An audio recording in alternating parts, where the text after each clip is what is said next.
Hello guys, स्वागत है आपका वॉच क्लासेस में। हम पढ़ रहे हैं राजस्थान के ज्योग्राफी और आज मैं आपको पढ़ाऊंगा। हमने पढ़ा था गग्गर प्रदेश के बारे में। आज हम पढ़ेंगे शेखावाटी प्रदेश के बारे में। गग्गर बेसिन के बारे में पढ़ा था, अब पढ़ेंगे शेखावाटी प्रदेश के बारे में। ठीक है, शेखावाटी प्रदेश के बारे में पढ़ेंगे। शेखावाटी प्रदेश कहाँ कहाँ लाया करता है, कहाँ कहाँ लाया करता है? चोरू, सीकर, झुंझुनू में।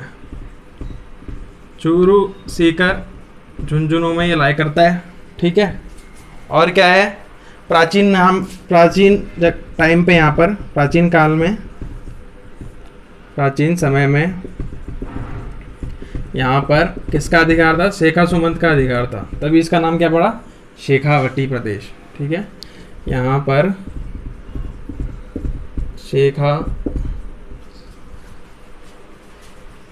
शेखा सुमंत का अधिकार था,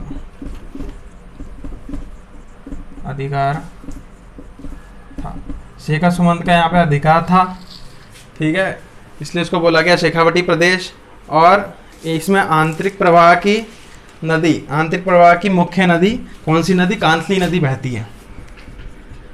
आंतरिक प्रवाह की नदी कौन सी नदी? कांतली नदी।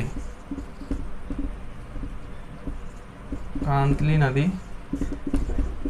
बहती है यहाँ पर। कौन सी नदी बहती है यहाँ पर? कांतली नदी बहती है। ठीक है, तो यह है कि चूरू, सीकर, झुंझुनू। ठीक है, शेखा सुमंत, प्राचीन समय में शेखा सुमंत का अधिकार था और यहाँ पर कांतली नदी बहती है। ठीक है, तो यह घग्गर नदी के बाद की मतलब सबसे बड़ी जो नदी है अंतर प्रवाह की नदी, वो है घग्गर नदी। और उसके बाद आती है कांतली नदी, इसके बाद आती है कांतली नदी। तो यह घग्गर नदी के बाद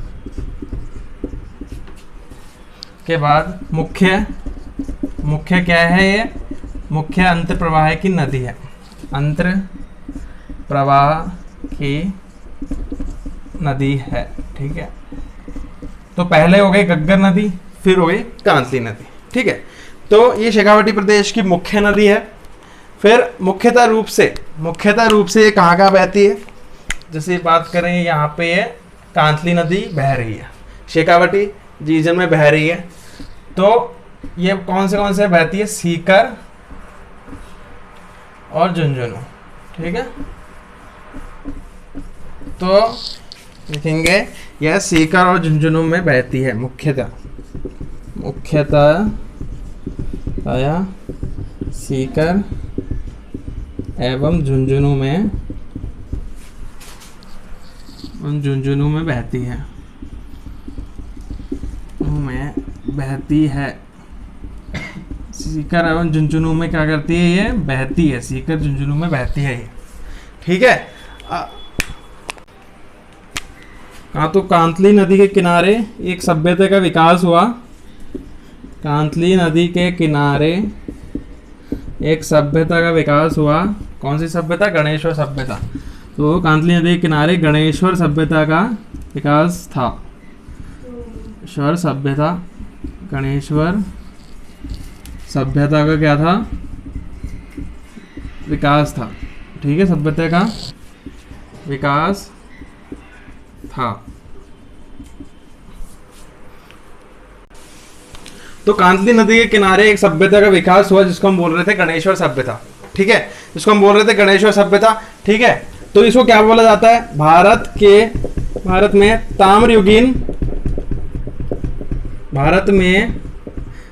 ताम्रयुगीन सभ्यताओं की जननी कहा जाता है गणेश्वर सभ्यता को। सभ्यताओं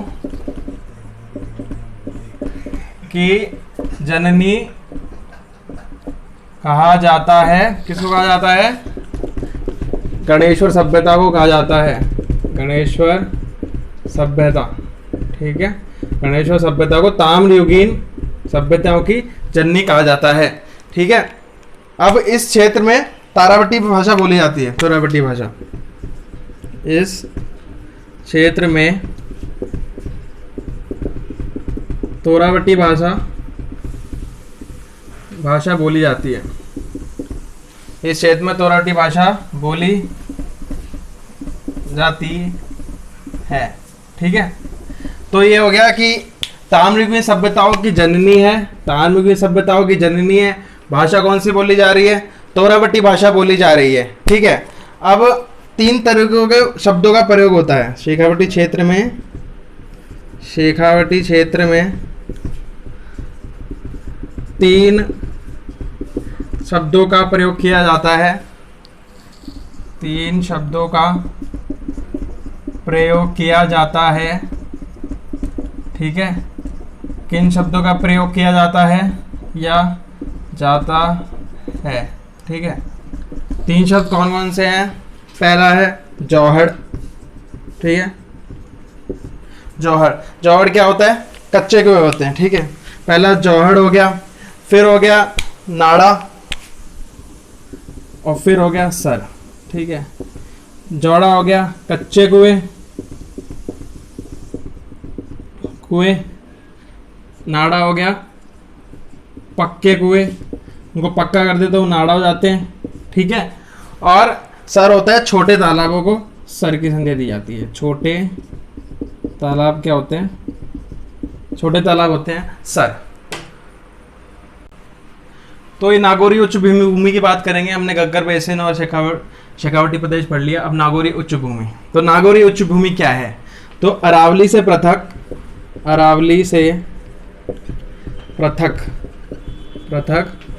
उच्च भूमि, अरावली से पृथक उच्च भूमि नागौरी उच्च भूमि है। नागौरी उच्च भूमि कहलाती है। ठीक है, अरावली से पृथक उच्च भूमि को नागौरी उच्च भूमि बोलते हैं। ठीक है, और इसमें मुख्य रूप से नागौर जिला आता है। इसमें मुख्य रूप से नागौर जिला आता है। नागौर जिला आता है। ठीक है, तो मुख्य रूप से नागौर जिला आता है। हमने देखा था थोड़ा सा बीकानेर, थोड़ा सा अजमेर भी आ गया था। ठीक है, लेकिन मुख्य रूप से नागौर आता है। ठीक है, नागौर जिला आता है। अब बात करेंगे कि नागौरी उच्च भूमि को 3 पार्ट में डिवाइड किया गया है, 3 भागों में विभाजित किया गया है। नागौरी उच्च भूमि को 3 भागों में विभाजित किया गया है।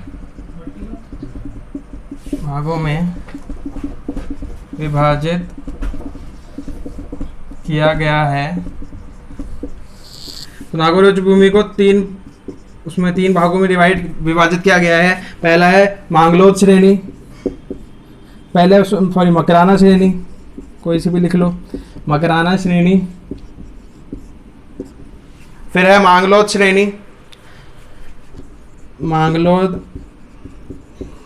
श्रेणी, और फिर है जायल श्रेणी। तो ये क्या क्या है? ये है संगमरमर जमाव क्षेत्र। मकराना आपने नाम सुना ही होगा, संगमरमर जमाव क्षेत्र है। ठीक है, ये क्या है? मांगलोद श्रेणी क्या है? यह है जिप्सम जमाव क्षेत्र। जिप्सम जमाव क्षेत्र है, ये जमाव क्षेत्र है। तो मांगलोद श्रेणी हो गया जिप्सम जमाव क्षेत्र, और जायल श्रेणी हो गया फ्लोराइड पट्टी हो गया, ये हो गया जायल श्रेणी। तो यहाँ पर है अपना नागौरी का, देखिए मैं नागौर उच्च भूमि मैंने मैप ड्रॉ कर दिया, रीजन बना दिया है। इसमें जो नागौर है, इसमें ये विचार नागौर है, यहाँ पर नागौर उच्च भूमि का प्रसार है। देखिए ये वाला जो पार्ट है नागौर वाला, यहाँ पे मुख्यतः ये वाला भाग है नागौर उच्च भूमि वाला। तो इसमें 3 श्रेणियाँ मैंने आपको बताई थी, एक थी मकराना श्रेणी, एक मांगलोद श्रेणी, एक जायल श्रेणी। 3 श्रेणियों की हमने बात की थी। तो इधर की तरफ जो श्रेणी है वो कहलाती है, क्या कहलाती है? वो कहलाती है मकराना श्रेणी, मकराना श्रेणी कहलाती है। ठीक है, और यहाँ पे संगमरमर पाया जाता है। ठीक है, संगमरमर का भंडार कह सकते हैं, यहाँ पे संगमरमर का भंडार है। इधर मकराना श्रेणी में संगमरमर का क्या है, भंडार है। ठीक है, अब यहाँ पर क्या है, बीकानेर का जो बॉर्डर लगा रहा है नागौर, उधर की तरफ है मांगलोद श्रेणी, मांगलोद श्रेणी। ठीक है, यहाँ पे क्या है, मांगलोद श्रेणी में क्या है, ये जिप्सम जमाव क्षेत्र है। कौन सा क्षेत्र है ये, जिप्सम जमाव क्षेत्र, जिप्सम जमाव क्षेत्र। ठीक है, तो जिप्सम जमाव क्षेत्र हो गया, ये मांगलोद श्रेणी हो गई। ठीक है, ये मकराना श्रेणी हो गई संगमरमर वाली। ठीक है, और यहाँ पे देखेंगे जायल क्षेत्र कहाँ पर है, नीचे की तरफ यहाँ पर नागौर में, यह है जायल क्षेत्र, जायल श्रेणी जिसकी बात करेंगे, जायल श्रेणी की बात करेंगे। तो यहाँ पे क्या होता है, यहाँ पे फ्लोराइड मिलते हैं। क्या मिलते हैं, फ्लोराइड। ठीक है, यहाँ पे क्या मिलते हैं, फ्लोराइड मिलते हैं। अब कुछ शब्दावलियों की बात करें, जैसे कि हार्डपन की बात करें, हार्डपन की अगर आप बात करें तो हार्डपन क्या है। ठीक है, हार्डपन है नागौर से बीकानेर के बीच में। तो नागौर से बीकानेर के बीच में जिप्सम जो हो जाता है वो कलेक्ट हो जाता है, तो एक हार्ड वहाँ पे सरफेस बन जाती है, इसको हम वो बोलते हैं। ठीक है, हार्डपन बोलते हैं। तो नागौर से बीकानेर के मध्य, नागौर से बीकानेर के मध्य जो जिप्सम जमाव क्षेत्र है, जिप्सम जमाव क्षेत्र है, जिप्सम जमाव क्षेत्र है,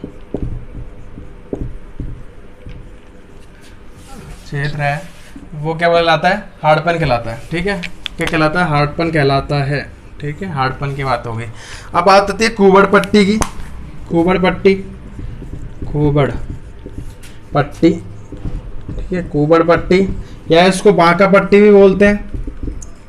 ठीक है, इसको बांका पट्टी भी बोला जाता है, और या फिर इसको हॉन्च बेल्ट भी बोलते हैं, हॉन्च बेल्ट भी बोलते हैं।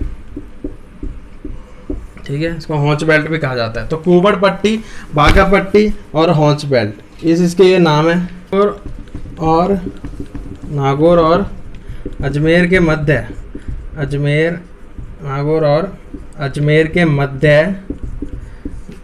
नागौर और अजमेर के मध्य जो, तो अपन बात कर रहे हैं किसकी बात कर रहे हैं, कुबड़ पट्टी की बात कर रहे हैं। नागौर और अजमेर के मध्य जो फ्लोराइड पट्टी है, फ्लोराइड युक्त जल पट्टी है, फ्लोराइड युक्त जल पट्टी है, जल पट्टी, उसे क्या कहते हैं, कुबड़ पट्टी कहते हैं। कुबड़ पट्टी बोल लो या फिर बांका पट्टी बोल लो। ठीक है, कुबड़ पट्टी, बांका पट्टी या हॉन्च बेल्ट, कुछ भी बोल सकते हैं इसको। यहाँ पे पानी में क्या होता है, फ्लोराइड की मात्रा क्या होती है, ज़्यादा होती है। यहाँ पर पानी में फ्लोराइड की मात्रा, पानी में फ्लोराइड की मात्रा क्या होती है, ज़्यादा होती है। यहाँ पे क्या होती है, फ्लोराइड की मात्रा ज़्यादा होती है। ठीक है, उससे क्या, ज़्यादा होने से क्या होता है, व्यक्ति विशेष क्या होते हैं, कुबड़े हो जाते हैं। ठीक है, उनकी पीठ से निकल जाती है, उनकी हड्डियाँ कमज़ोर हो जाती है। तो उस जल को पीने से क्या होता है, हड्डियाँ कमज़ोर हो जाती हैं। पीने से हड्डियाँ कमज़ोर हो जाती हैं, हड्डियाँ कमज़ोर हो जाती हैं, हड्डियाँ इससे कमज़ोर हो जाती हैं। फ्लोराइड का जो ज़्यादा पानी में ज़्यादा फ्लोराइड होता है, उसको जब पीते हैं नगरवासी, तो उससे उनकी हड्डियाँ कमज़ोर हो जाती है, और व्यक्ति इससे क्या हो जाते हैं, व्यक्ति कुबड़े हो जाते हैं। क्या हो जाते हैं, व्यक्ति कुबड़े हो जाते हैं। ठीक है, कुबड़े हो जाते हैं व्यक्ति। ठीक है, चौथा हम पढ़ेंगे, कौन सा पढ़ेंगे, गोदावरी प्रदेश। गोदावरी प्रदेश, तो कौन सा पढ़ेंगे, चौथा यह है गोदावरी प्रदेश है। ठीक है, गोदावरी प्रदेश के बारे में पढ़ेंगे हम। ठीक है, अब इसमें क्या है, गोदावरी प्रदेश या फिर उसको बोलेंगे लूनी बेसिन। ठीक है, लूनी नदी यहाँ पे बहती है। तो यहाँ पे इसको लूनी बेसिन भी बोलेंगे हम, लूनी बेसिन। तो इसमें क्या है, इसका विस्तार कहाँ कहाँ पर है, इसका विस्तार है जालौर, ठीक है, जालौर, पाली, जोधपुर और बाड़मेर, ठीक है, जोधपुर और बाड़मेर, यहाँ वहाँ पे विस्तार है। लेकिन मुख्यतः ये जालौर पाली में इसको बोला जाता है गोड़ावड़ प्रदेश। क्यों बोला जाता है, क्योंकि यहाँ पे क्या होता है, गोड़ावड़ बोली का प्रयोग होता है। क्या होता है, गोड़ावड़ बोली का प्रयोग। यहाँ पर गोड़ावड़ बोली का क्या होता है, प्रयोग होता है, गोड़ावड़ बोली का प्रयोग होता है यहाँ पर। तो इसको बोलते हैं गोड़ावड़ प्रदेश। यहाँ पर गोड़ावड़ बोली का प्रयोग किया जाता है। और कौन करते हैं गोड़ावड़ बोली का प्रयोग, गौड़ जाति का निवास क्षेत्र था यहाँ पर पहले। तो गौड़ जाति का ये निवास क्षेत्र था, ठीक है, गौड़ जाति का निवास क्षेत्र था ये, ठीक है। इसको तो गौड़ जाति वाले इसको बोला करते थे, गोड़ावड़ बोली अभी भी बोली जाती है वहाँ पर। तो यहाँ पर और क्या है, इसमें यहाँ पर क्या मिलती है, 56 की पहाड़ियाँ मिलती हैं। यहाँ पर 56 की पहाड़ियाँ मिलती हैं, यहाँ पर 56 की पहाड़ियाँ मिलती हैं, पहाड़ियाँ मिलती हैं। कौन सी पहाड़ियाँ मिलती हैं, यहाँ पर 56 की पहाड़ियाँ मिलती हैं। यहाँ पर आपने सुना होगा फेमस 56 की पहाड़ियाँ यही मिलती हैं गोड़ावड़ प्रदेश में, लूनी बेसिन में, ठीक है, जालौर पाली में यही मिलती हैं। तो गोड़ावड़ प्रदेश लूनी बेसिन के बारे में पढ़ा। इसमें एक सब पार्ट आया जिसका नाम था 56 की पहाड़ियाँ। 56 की पहाड़ियाँ, देखो 56 की पहाड़ियाँ, 56 क्यों दिया है इसको नाम, क्योंकि शायद 56 जो हमारा वो है, क्या है यहाँ पे अंक है 56, ठीक है, 56 से कुछ रिलेशन है। क्या है 56 वो, ठीक है, वो 56 क्या हो सकता है, ठीक है, पहाड़ियाँ, मतलब 56 पहाड़ियाँ हैं, ठीक है। और पहाड़ियाँ वो कौन सी है, गुम्बद के आकार की पहाड़ियाँ। गुम्बद मतलब गुम्बद शेप, मंदिरों के ऊपर बने होते हैं ना गुम्बद, तो गुम्बद के आकार की पहाड़ियाँ। कहाँ से बीच में, सिवाना, देखो सिवाना से, ठीक है, कहाँ पर, बालोतरा तक, सिवाना से बालोतरा तक, ठीक है। कितनी पहाड़ियाँ, 56 पहाड़ियाँ। कितनी पहाड़ियाँ, 56 पहाड़ियाँ। मैं 56 ड्रॉ नहीं करूँगा इतनी ज़्यादा, लेकिन बताऊँगा मैं, ये 56 पहाड़ियाँ हैं, ठीक है, इनका काउंट 56 है, ठीक है। और किस आकार के, ये गुंबद आकार की। तो 56 गुंबद आकार की पहाड़ियां हैं, इनको 56 की पहाड़ियां बोलते हैं, ठीक है। क्या बोलते हैं इनको, 56 की पहाड़ियां बोलते हैं। पहले नाम इस तरह से दिए जाते थे, आकार के बेस पे, उनकी जगह के बेस पे, इस तरह से उनको नाम दिए जाते थे, ठीक है। तो 56 की पहाड़ियां इनको, ठीक है, नाम दे दिया, ठीक है। अब यहाँ पर 56 की पहाड़ियों में, यहाँ पर, ठीक है, एक पर्वत है। कौन सा पर्वत है, नाकोड़ा पर्वत है। ऐसा पर्वत है, नाकोड़ा पर्वत है, यहाँ पर नाकोड़ा पर्वत है यहाँ पर, ठीक है। और कहाँ पर है, कौन सी जगह पे है ये, मेवानगर। 56 की पहाड़ी में कौन सी जगह पे, मेवानगर में, इन दोनों के बीच में यहाँ पे मेवानगर में क्या है, नाकोड़ा पर्वत है। पहली बात तो लिखेंगे कि 56 की पहाड़ी क्या है, तो ये है 56 गुंबदाकार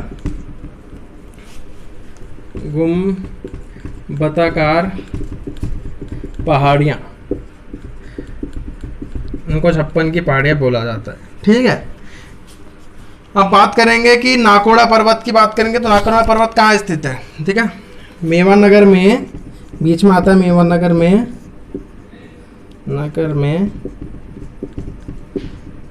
नाकोड़ा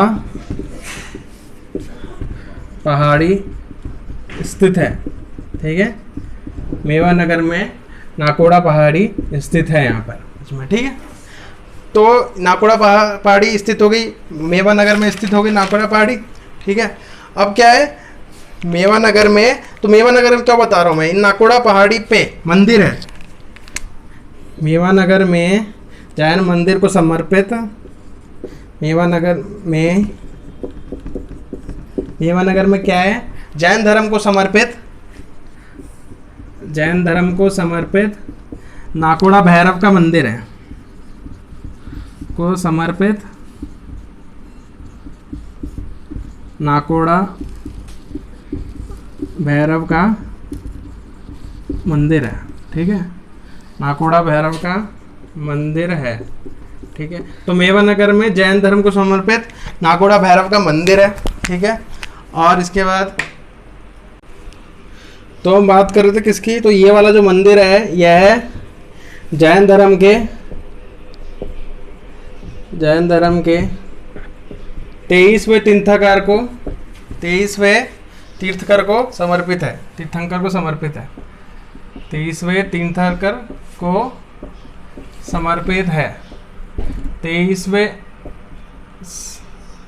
समर्पित है। तो 23वें तीर्थंकर कौन थे? पार्श्वनाथ जी। ठीक है, कौन से थे? पार्श्वनाथ जी थे, उनको समर्पित है, ये पार्श्वनाथ जी को समर्पित है। ठीक है, अब एक और ग्राम है कि एक गांव है वहाँ पे 56 की पहाड़ियों में, 56 की पहाड़ियों में क्या है? 56 की पहाड़ियों में स्थित पीपलूद ग्राम, स्थित पीपलूद ग्राम है। वहाँ पे क्या है? पीपलूद ग्राम है। ठीक है, वहाँ पे हल्देश्वर महादेव मंदिर स्थित है। हल्देश्वर महादेव मंदिर स्थित है।